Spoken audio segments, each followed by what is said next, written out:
স্বাধীনতার ৭৪, বাড়ির ছাদে উঠেছিল জাতীয় পতাকা।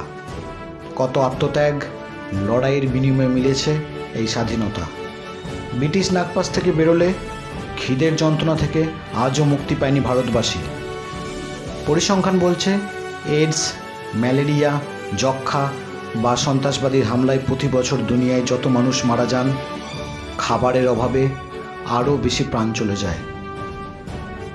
পৃথিবীতে প্রতি ৮ জনের ১ জন রাতে না খেয়ে থাকেন।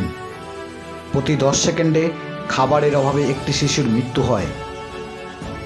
দুনিয়ার ৮৫ কোটি ক্ষুধার্ত মানুষের মধ্যে ৩০ কোটির বাস এই খাদ্য সুরক্ষার দেশ ভারতে আর তার চির প্রতিদ্বন্দ্বী পাকিস্তানে। এ দেশের ২১ কোটি মানুষের কপালে রোজ ভাত জোটে না, অথচ দেশের হোটেল রেস্তোরাঁয় খাবার প্রতিদিন নষ্ট হয়। এইসব কারণেই স্বাধীনতার সত্যিকারের মানে দেশের একটা অংশের কাছে অচেনা। এই বৈষম্য দূর করতেই ২০১৪ আগস্ট থেকে শুরু হয় রবিনহুড আর্মির লড়াই।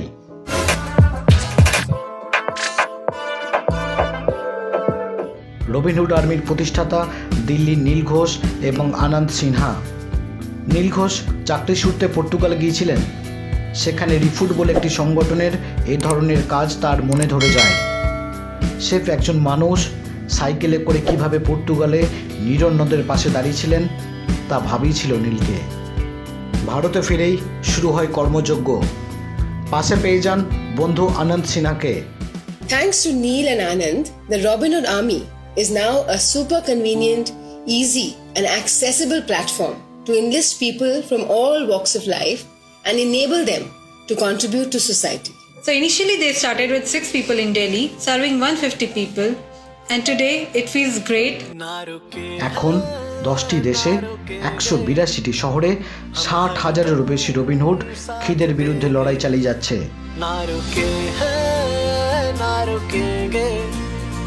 हम हरदम साथ देंगे, अब हिम्मत है भरोसा, अब हर कदम हम चलेंगे, हम तैयार हैं लड़ने को, हर मुश्किल से भिड़ने को, ठान लिया है बदलेंगे हम दुनिया।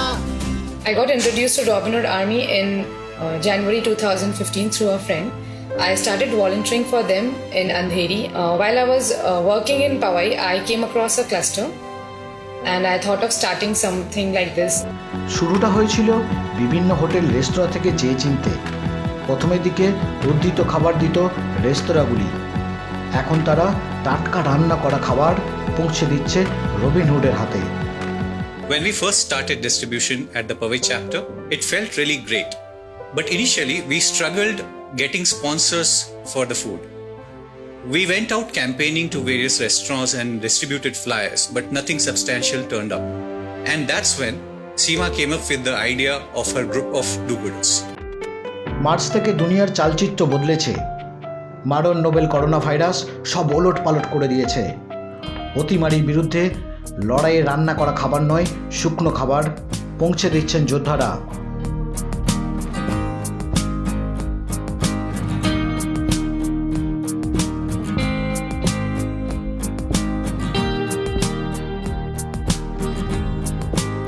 চুয়াত্তরতম স্বাধীনতা দিবসে রবিনহুড 30 মিলিয়ন মিশনের টার্গেট নিয়েছিলেন, অর্থাৎ দুনিয়ার 3 কোটি নিরন্নের মুখে খাবার পৌঁছে দেওয়া। সুন্দরবনের প্রত্যন্ত মিনাখা, বসিরহাটে নাজাট কিংবা পাথর প্রতিমা, পাণ্ডব বর্জিত গ্রামে পৌঁছে গিয়েছে রবিনহুড আর্মির সদস্যরা।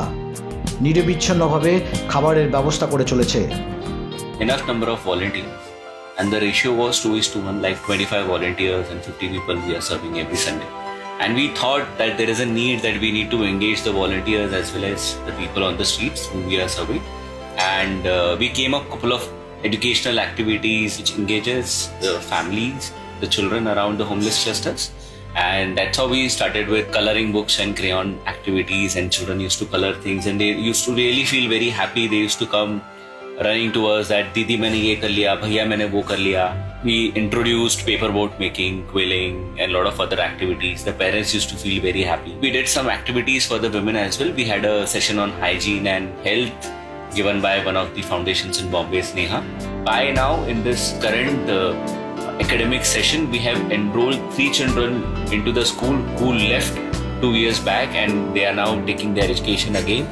And volunteer Robins make sure that they go and teach them, give them surprise visits. The principal calls us that the children are doing really great, and thank you so much for getting them here. রবিনহুডের স্বেচ্ছাসেবকরা অধিকাংশই 10টা 5টা কাজের ব্যস্ত।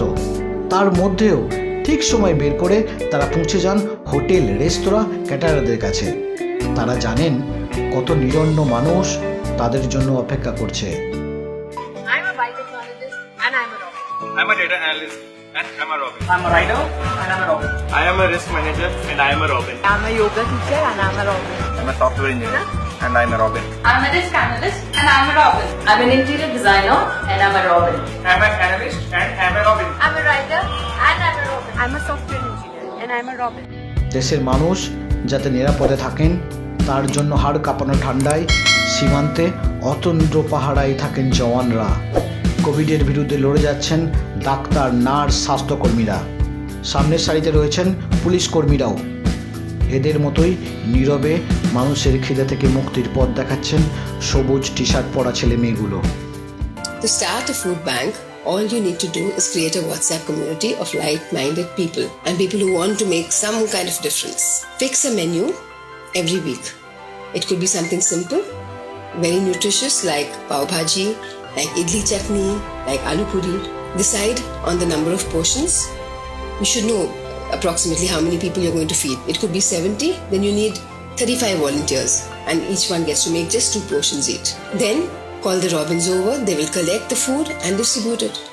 It's just as simple as that. Once the community starts cooking, you have created a connection with the homeless. You can now talk to them and you can now actually begin to address their problems. So don't wait. Just start a food bank in your locality, in your building, in your mohalla. Feel free to call us anytime for any help.